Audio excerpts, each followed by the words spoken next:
Le cinéma. Un art qui existe depuis déjà plus d'un siècle et qui est passé par beaucoup de phases et d'évolutions à la fois technologiques et artistiques.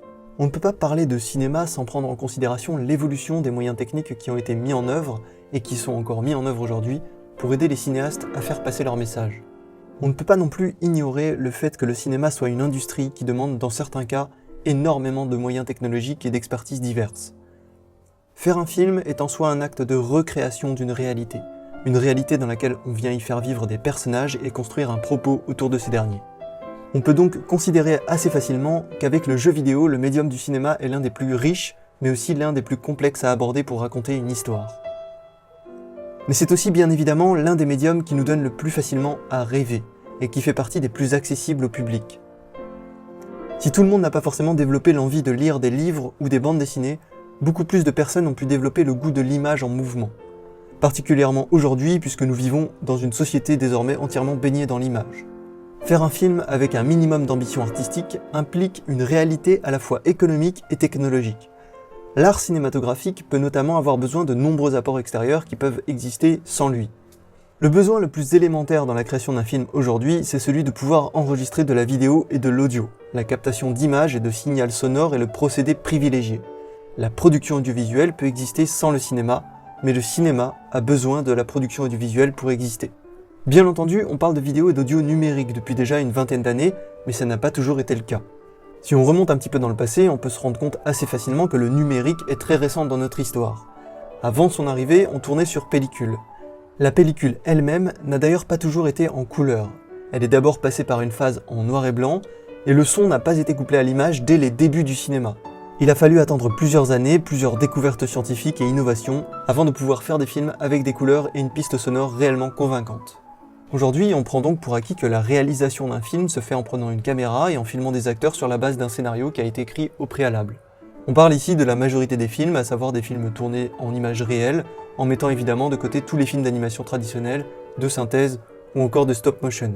Procédé qui consiste à photographier des images fixes pour recréer par la suite l'illusion d'un mouvement. Mais les innovations technologiques s'inscrivent par définition dans la dynamique d'un progrès constant qui ne s'arrête jamais. Il se pourrait bien que dans les années à venir, peut-être dans les 5 à 10 prochaines années, le cinéma connaisse de nombreuses mutations quant à la manière de produire des films. Parce que si la manière de faire des films change, alors les besoins de l'industrie sont forcément bouleversés à un moment donné ou à un autre. C'est un petit peu logique, en fait. Parce que si on fait les films de manière différente, alors les besoins pour faire les films sont différents eux aussi. CQFD. Enfin bref. Entre 1930 et la fin des années 60, les productions restent tout de même extrêmement lourdes et imposent de tourner en studio avec de grosses caméras, parfois même isolées, pour éviter que la prise de son soit polluée par le bruit du moteur qui entraîne la pellicule. La réalisation de films, et plus particulièrement de fiction, reste donc réservée à de grandes entreprises ayant les moyens financiers et humains de les produire. Mais la nouvelle vague française et le nouvel Hollywood ont grandement bouleversé les codes grâce à l'arrivée de nouvelles caméras assez légères pour justement permettre d'alléger l'ensemble de la production et de tourner non plus en studio, mais dans la rue ou dans des lieux communs accessibles habituellement au public. On a vu alors une toute nouvelle génération de cinéastes qui se sont empressés de tourner des films presque à la sauvette et qui ont surtout montré que l'art cinématographique était devenu d'un seul coup accessible à beaucoup plus de monde.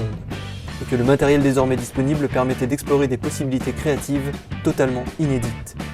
La fin des années 90 et le début des années 2000 sont marqués par l'arrivée du numérique. Le multimédia ne tarde pas à prendre une place prépondérante au quotidien. Et même si l'internet grand public est encore à ses débuts, il deviendra bientôt l'écosystème que nous connaissons tous aujourd'hui. Bien entendu, l'industrie du cinéma et de la production audiovisuelle n'échappe pas aux mutations numériques. En 1999, on dénombre seulement 4 cinémas équipés pour la projection des films en numérique sur le territoire américain. En 2002, lors de la sortie de Star Wars épisode 2, troisième long métrage tourné intégralement en numérique, on dénombre déjà plus de 150 cinémas équipés pour la projection numérique sur le territoire américain. Du côté des caméras, le support numérique fait largement débat et beaucoup de cinéastes très connus continuent à défendre la pellicule argentique, qui donne encore aujourd'hui une bien meilleure définition d'image dans certains cas, comme celui de la pellicule IMAX par exemple.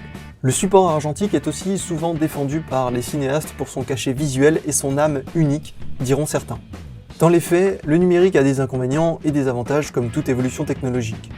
Parmi les avantages, il y a bien entendu celui de rendre encore plus accessible la création cinématographique. À partir des années 2000 jusqu'à aujourd'hui, l'accessibilité au matériel s'est démocratisée à une vitesse vertigineuse. À partir de 2008, ce ne sont même plus seulement les caméras numériques qui permettent à n'importe qui d'obtenir un rendu cinématographique, mais les appareils photo. La marque Canon sort le 5D Mark II et bouleverse complètement l'industrie. Même les plus grosses productions se mettent à utiliser cet appareil pour tourner certaines séquences qui nécessitent un matériel plus léger, plus flexible et qui permettent aussi de réduire les coûts d'assurance. Aujourd'hui, les caméras professionnelles extrêmement lourdes n'ont donc plus nécessairement le monopole des plateaux de tournage pro. Les réflexes numériques ont fait leur place, ou encore des caméras intermédiaires comme celle de la société Blackmagic Design, qui a bien compris que le nombre de réalisateurs indépendants connaît une croissance exponentielle à notre époque. Faire du cinéma aujourd'hui est donc devenu une pratique très accessible à presque n'importe qui, pourvu qu'il y ait une bonne histoire à raconter, de bons comédiens et un bon mixage audio. Finalement, peu importe la caméra que vous utilisez, elle fera des images qui seront de toute manière bien plus précises que n'importe laquelle des caméras du début du XXe siècle. Et c'est sans compter le choix des outils numériques qui s'offrent à nous pour faire d'éventuels trucages ou retouches qui auraient été laborieuses à faire sur support argentique. On peut aujourd'hui se demander si l'accessibilité à la création cinématographique ne pourrait pas encore augmenter d'un niveau significatif et même décisif pour l'ensemble de l'industrie. N'oublions pas le postulat de départ. Le cinéma a encore besoin de l'audiovisuel, mais l'audiovisuel n'a pas besoin du cinéma. Et si un jour, le cinéma n'avait justement plus besoin de l'audiovisuel, ou plus précisément, plus besoin de la prise de vue avec une caméra. Vous l'aurez compris, nous parlons ici de l'hypothèse de réaliser des films entièrement en images de synthèse, générées par ordinateur, sans aucune prise de vue réelle. Une technique déjà utilisée par l'industrie du cinéma d'animation. On connaît tous les films de Pixar ou DreamWorks qui sont aujourd'hui des leaders dans leur domaine. Mais leur utilisation des images de synthèse n'est pas faite dans l'objectif de remplacer la prise de vue réelle. Elle est faite avant tout dans l'intention de vouloir recréer des univers graphiques plus proches des dessins animés que d'une représentation fidèle de la réalité. On ne peut donc pas réellement considérer qu'il y a conflit entre les studios Pixar, par exemple, et les gros studios Marvel. Du moins, pas encore, car la frontière technologique est bien plus fine qu'on ne le pense. Dans les films en prise de vue réelle, on a déjà de nombreux trucages faits avec des incrustations sur fond vert ou bleu, ou même encore des remplacements de visages comme les cas des frères Winklevoss dans le film The Social Network. Des personnages joués par deux acteurs différents, dont un seul conservera finalement son visage à l'issue de la post-production du film. Et c'est loin d'être le seul exemple de l'utilisation de l'image de synthèse pour faire illusion de la réalité. Si les technologies de prise de vue évoluent continuellement, de leur côté les techniques de l'image de synthèse avancent elles aussi à pas de géant. Aujourd'hui, le photoréalisme généré par ordinateur est devenu quasi accessible à presque n'importe qui. Lorsqu'on parle de rendu photoréaliste, on imagine déjà des dizaines, voire des centaines d'heures de calcul nécessaires à la constitution d'une seule image. Et on imagine assez facilement que ça peut être encore bien pire dans le cas d'animation. En réalité, depuis quelques années, des sociétés développent des algorithmes mathématiques capables de produire des rendus quasi photoréalistes en temps réel, sans aucun temps de calcul nécessaire. C'est notamment le cas de la société Epic Games qui propose déjà des rendus assez bluffants avec son moteur Unreal Engine. Pour faire la promotion de son moteur temps réel, la société a d'ailleurs sollicité la participation de l'acteur Andy Serkis, spécialisé dans la performance capture pour le cinéma, notamment connu pour avoir incarné Gollum dans Le Seigneur des Anneaux et César dans La Planète des Singes. La principale problématique du réalisme en images de synthèse reste encore celle de la représentation de formes organiques et plus particulièrement de figures humaines animées. Hi, I'm Mike. Well, kind of virtual Mike, really. This is our Digital Human project, which is a collaboration of a whole lot of companies. Epic Games, 3Lateral, Cubic Motion, Tensun, the Wiki Human team, Sydney Uni, FX Guide, a whole bunch of people coming together to produce, well, a virtual human. And not only a virtual human, but one rendered in real time. Puppeteered or driven in real time, rendered in real time, and not only that, but at 90 frames a second in stereo in VR. Pour mieux comprendre pourquoi le rendu photoréaliste d'un être humain est si complexe, il faut se pencher sur une notion extrêmement importante qui constitue l'une des dernières barrières à franchir avant de pouvoir obtenir un rendu réellement convaincant. La vallée dérangeante, ou en anglais Uncanny Valley. Une théorie scientifique exprimée pour la première fois en 1970 par le roboticien japonais Masahiro Mori. Selon lui, plus un robot à forme humaine est similaire à un être humain, plus ses imperfections nous paraissent monstrueuses. La notion de vallée dérangeante tente donc d'expliquer le malaise que l'on peut ressentir lorsqu'on visualise la représentation d'une forme humaine qui se rapproche du réalisme, mais qui ne l'est pas réellement. On voit très clairement que la représentation est fausse, mais elle est tellement réaliste qu'elle en devient gênante. Faut avouer que c'est gênant quand même. Allez, avouez que c'est gênant là. Là c'est vraiment chelou. Bref. il y a quelque chose dans cette représentation qui manque de naturel, qui manque de réel, tout simplement. Franchir le cap de la vallée dérangeante est une problématique de taille, car si on peut très facilement reproduire des formes industrialisées ou même aujourd'hui des environnements naturels de manière très réaliste, au point même de ne plus trop savoir faire la distinction entre le virtuel et le réel, eh bien l'imagerie de synthèse ne permet pas encore d'en faire autant avec les humains. Et cela vient peut-être tout simplement du fait que nous passons chacun plus de temps à nous observer nous qu'à observer n'importe quoi d'autre dans notre environnement quotidien. Mais ce n'est qu'une question de temps. Et lorsque ce cap sera finalement franchi, on peut se demander si, à ce moment-là, il sera encore nécessaire de faire de la prise de vue réelle. Peut-on imaginer un jour faire un film entièrement avec son ordinateur personnel? Une hypothèse qui paraît folle, mais qui a pourtant déjà été posée dans certaines œuvres comme Simon, sorti en 2002. Good morning, Simone. Good morning, Mr. Juransky.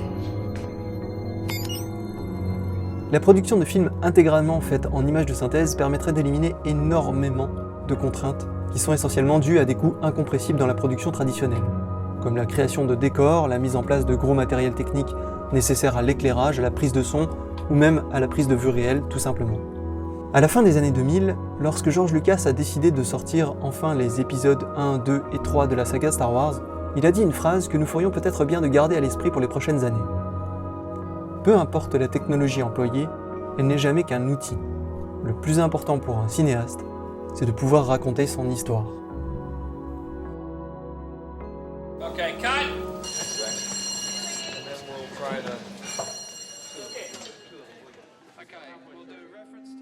Aujourd'hui, les outils disponibles pour faire des films vont même un peu plus loin que les problématiques liées à la production.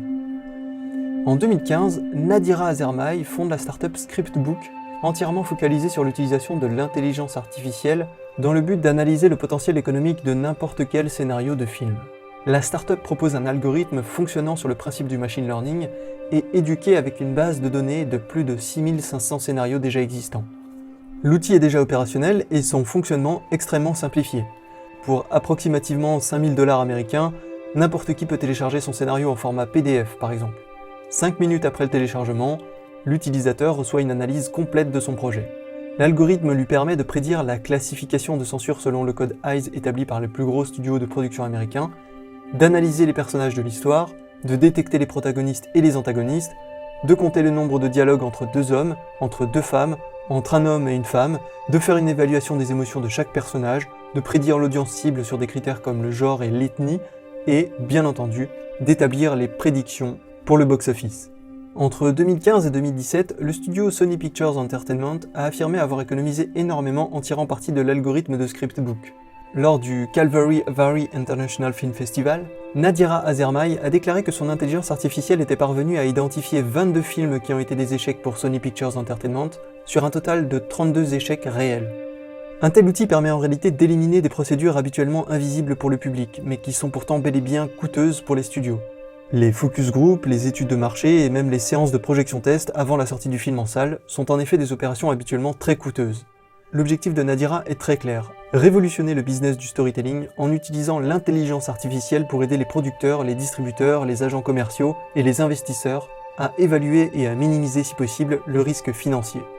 Lorsque l'algorithme de Scriptbook détermine qu'un scénario peut être mis en prod, on estime que celui-ci a environ 84% de potentiel de succès économique.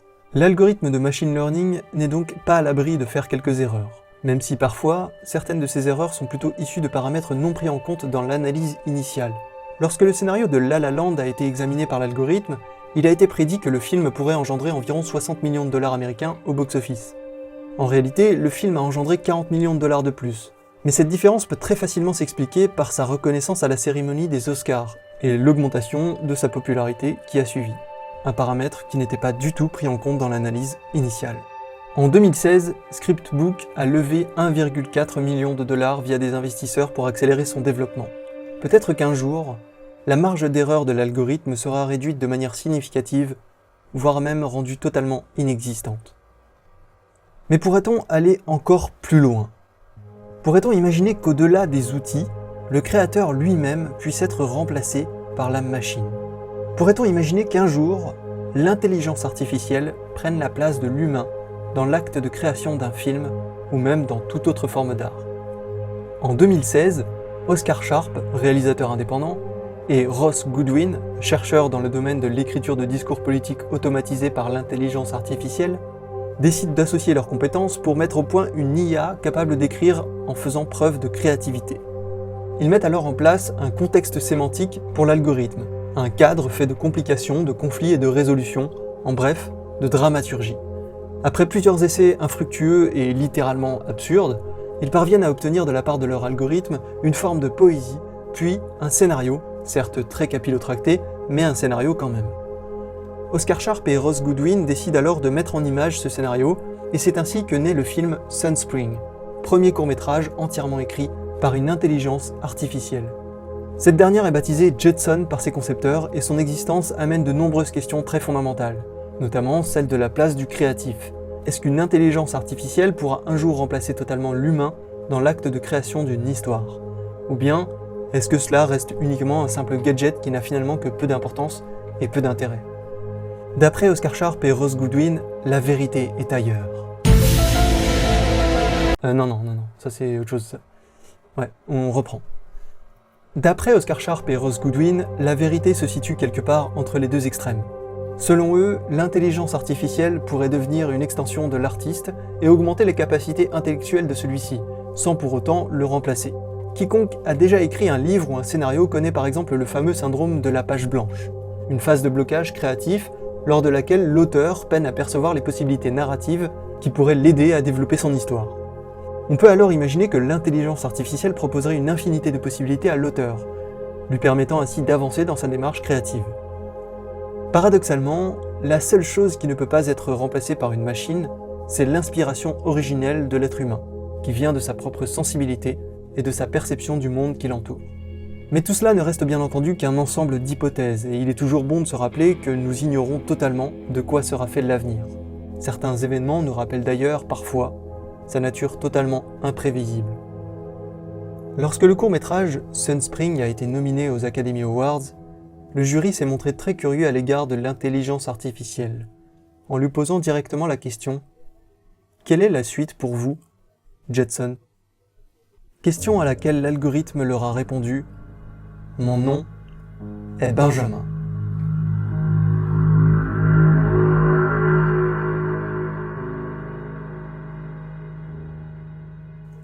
Pensez à vous abonner si ce n'est pas déjà fait, à mettre un pouce vers le haut si vous avez aimé cette vidéo et à commenter si vous souhaitez bien entendu ouvrir le débat. Même si on ne répond pas à tous les commentaires, on les lit quand même tous. Si vous êtes intéressé par l'avenir de manière générale, alors rendez-vous sur le site the-flares.com sur lequel vous pourrez retrouver des fictions, des articles, des podcasts et des films de science-fiction. Il y a beaucoup de choses. Et un guide aussi. Voilà, il y a beaucoup de choses à regarder sur ce site. Il est vraiment génial, alors allez-y.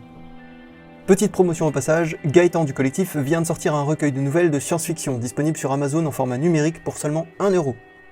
N'hésitez pas à jeter un œil dans la description pour accéder au livre dès maintenant. Non, allez-y, vraiment, il est vraiment bien. Moi je l'ai lu, c'est vraiment bien. Alors allez-y, maintenant. C'est maintenant ou jamais. Là, tout de suite. Faut cliquer.